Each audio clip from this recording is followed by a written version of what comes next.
Welcome back to the workshop. We're working on a pair of titanium Damascus glasses. In the last episode, we machined and cut out the frames. We got lenses fitting, and the first thing for me to do today is start looking at the hinge area. I'm planning to steal the hinges out of a spare pair of glasses, but the trouble is there was a little bit of mismatch in the water jetting and the machining, and so the slot that I left for our hinges is gonna need some adjustment. Now that those hinges all fit in there and it's ready for pins, I want to go to the belt grinder. We're gonna start profiling this thing and trying to make it lighter.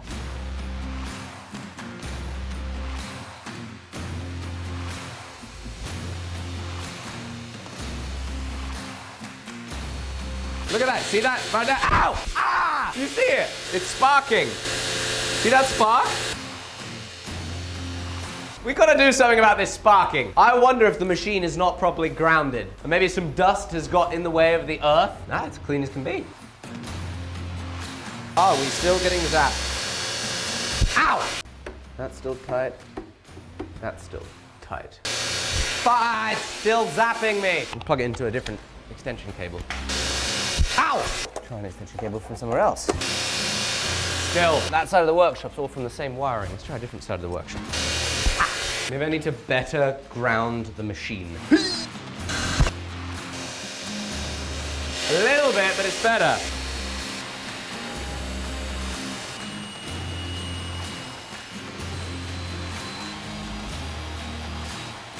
So off the grinder, what it is that we have been able to achieve is a lot of weight reduction by putting a backwards angle on the frames. So they're still nice and thick from the front, but we're trying to get stuff as thin as possible, as thin and narrow as possible on the back, so that these things end up as light as possible. Given that they're not plastic and they're not metal made out of wire like these things, weight is a concern, even though we're using such a fabulously light material as titanium. I've done what I think is everything I can do under the grinder, everything up to an A45 gator belt in all the places that I can access. They feel pretty good on my nose. Now it's a case of all the final finishing that we'll have to do here by hand with the micromotors.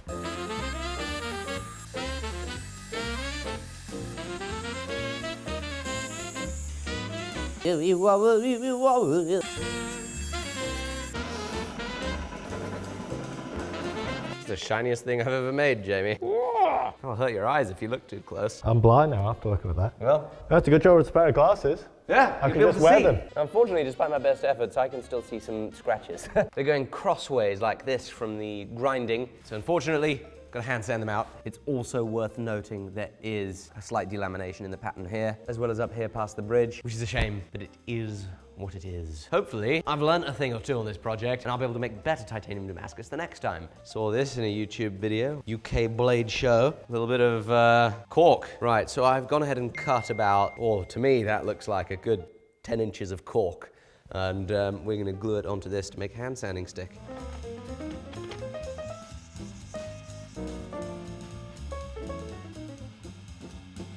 Then we've got that nicely polished up. Next up, obvious thing, what do you think we need, Jamie? What are we lacking?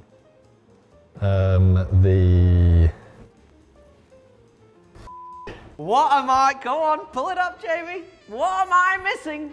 Come on. Arms. We're missing the arms. This is what a real arm looks like. Plastic bit slips over. This appears to be sheared, so this would have been straight, and they shear out the profile. 0.7 millimeters. No. I've had these calipers for 5 years, Jamie. There is a conversion table on the back, 32nd of an inch. These are a 32nd of an inch thick. How the hell are we gonna do that, Mr. Popple? We don't have enough crack-free material to cut them out of this. So maybe our original attempt at mosaic for titanium glasses, maybe from this stuff we can get something. We're just cleaning up the workbench, and I found the eye holes. And I had an idea. What if we could make our arms from eyes? You see where I'm going, right? Spirals! If we put this in the wazer and we cut a spiral, whee, and then uncoiled it, it would be opposite jelly roll Damascus, and we could make our frames from it.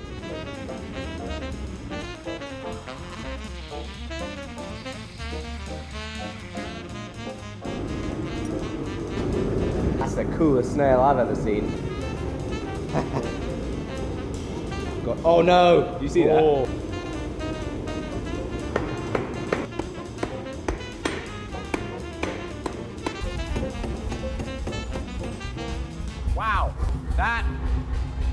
happened a little bit faster than I was expecting, I'm not gonna lie.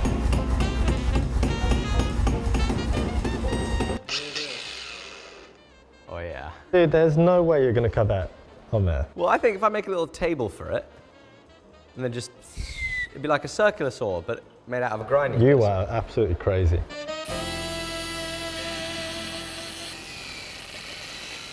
Right, I don't like this. Don't feel like I got enough material to play with. So we're gonna take this off cut from our mosaic piece, forge something down from that.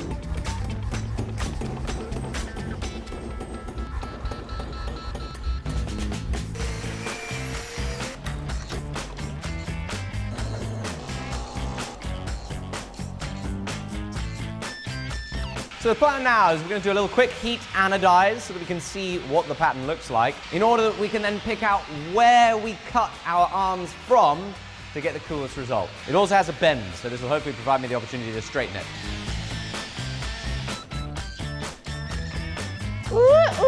All right, I took a picture, we made a drawing, put it in Wazacam. I'm going to cut it out of a test piece on some mild steel. Pretty good. Break my arm off. I was quite liking the idea of actually cutting them with the bend in them so that that pattern starts kind of going crossways on it. But our material isn't wide enough for that to happen. So straighten this. All right, so now I've got to take a picture of this, put this back in, do the whole thing over again. I think I'll put like a slight twist on them, and then I'm just gonna send it. Let me do a little test bend here. How does that look lengthwise, Jimbo? You see, I have such a small head that all of my glasses, I put an extreme bend on the arms, otherwise they fall off my head. Whoa! It's go time!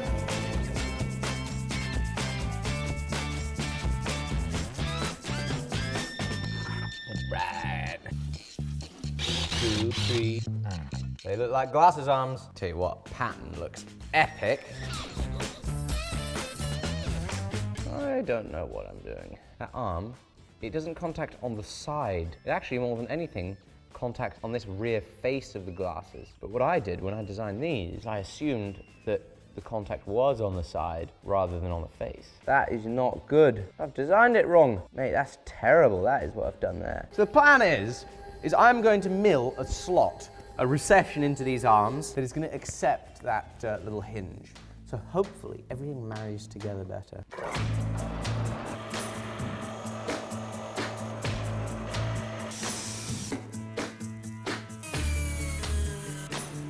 Right, this sits in there. They connect. Wow, wee, woo, party, party. But we've got an angle problem. You see there's a little gap here at the top. I need to shave down some of this glass's end. Change that angle from this to more like that.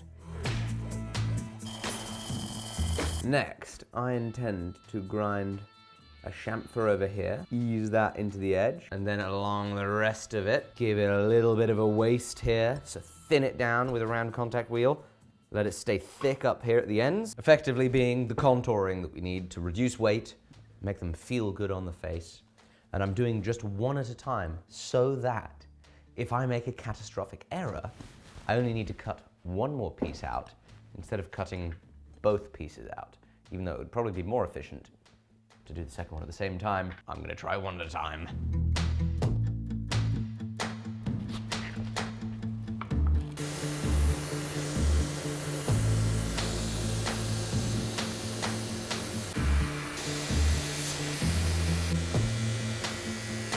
Alec!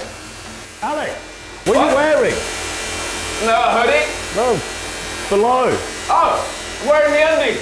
They're amazing! It's very convenient that they are the sponsor of this episode because I absolutely love their underwear. MeUndies makes fabulous underwear in all sorts of styles imaginable. Whether you like your underwear long like I do, or you like them riding up high, or, and I definitely recommend you try this, you like them with their ball caddy technology. A special place for your nuts and bolts to hang out cozily and no longer stick and chafe. MeUndies make their underwear out of a fabulous micro-modal fabric that is thin, light, breathable, and oh so stretchy. Since I started using MeUndies, I am now replacing my underwear drawer with theirs because they are oh so comfortable with hundreds of different colors, whether you want to go bold, or whether you want to keep it pretty relaxed. They also have a phenomenal range of loungewear, as well as a great range of underwear for the ladies. So in time for this Valentine's Day, treat yourself or your special person to some fabulous underwear at meundies.com/forge. Be sure to use promo code FORGE as you're going to get some great discounts site-wide. Boom, that looks like a pair of glasses to me. With that, we need to do the exact same to the other one. Check out how much material we have removed. Turn those from a real hunky bit of titanium to something quite delicate. 7.1 grams down to 3.7.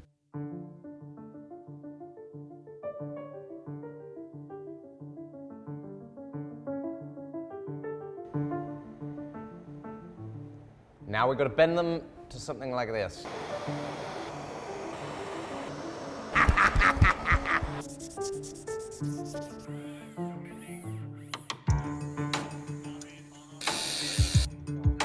We're now at an important precipice, and that is gluing and then riveting the arms, hinges, and frame together. I'm gonna rough these up so the glue has plenty to stick on.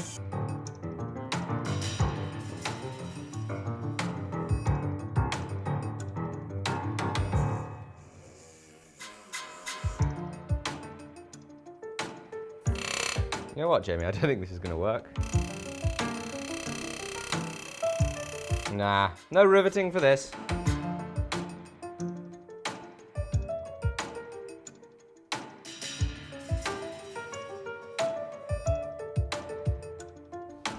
We got all the parts glued together. Now, with a little teeny-weeny tap and some teeny-weeny screws, we should be able to then drill and tap to fasten them properly. For now, pretty cool. Weight-wise, here's the glasses I wear on the day-to-day. 26.5 grams, and these, 25.3 grams. With no lenses. Final weight is gonna be 33.6 grams. So of course, a bit heavier. Time for the try-on. Oh wait, they won't go. I wanted to do the final shaving away of this area here once they had been assembled, because we're gonna get them to open just the right amount by filing or grinding off some of this face or some of that face or a combination of them both. And I'm also gonna take the opportunity to put a little radius between those two components. It's gonna look so much neater.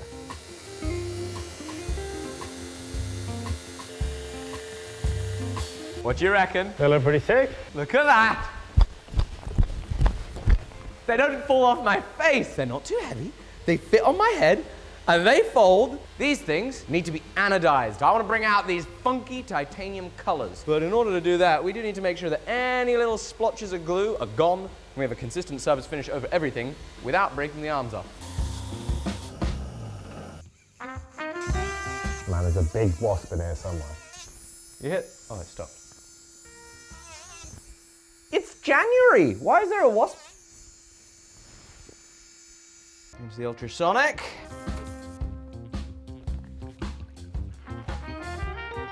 So what we are going to do is we are going to use an electrical current with one end clipped to our titanium glasses, the other end clipped to this sacrificial piece of titanium, and we have an electrolyte solution, and as we turn up the voltage, we're going to anodize the titanium and make an incredibly thin oxide layer.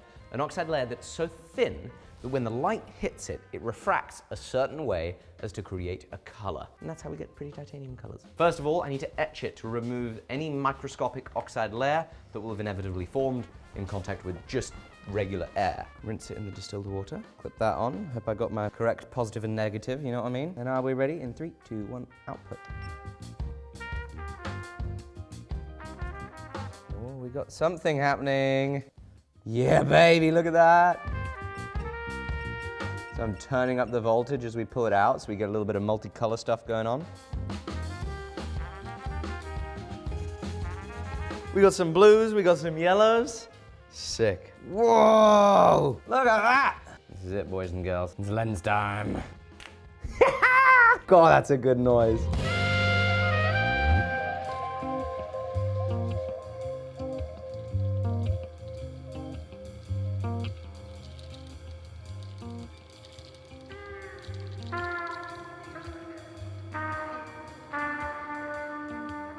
I'm pretty chuffed. Proof of concept is essentially there. We have glued on arms to the frames. The use of the super glue helped us fit up how the arm angle goes. And I was really confused about the order of operations as we were going through the fit up. And I'm actually quite pleased that we haven't yet riveted them together, but that is going to be one of the key next steps. I've decided I'm gonna use this titanium wire. We're gonna drill the holes the whole way through and then do full through rivets to get the frames and the arms attached. But we ended up with some weird corrosion in the anodizing.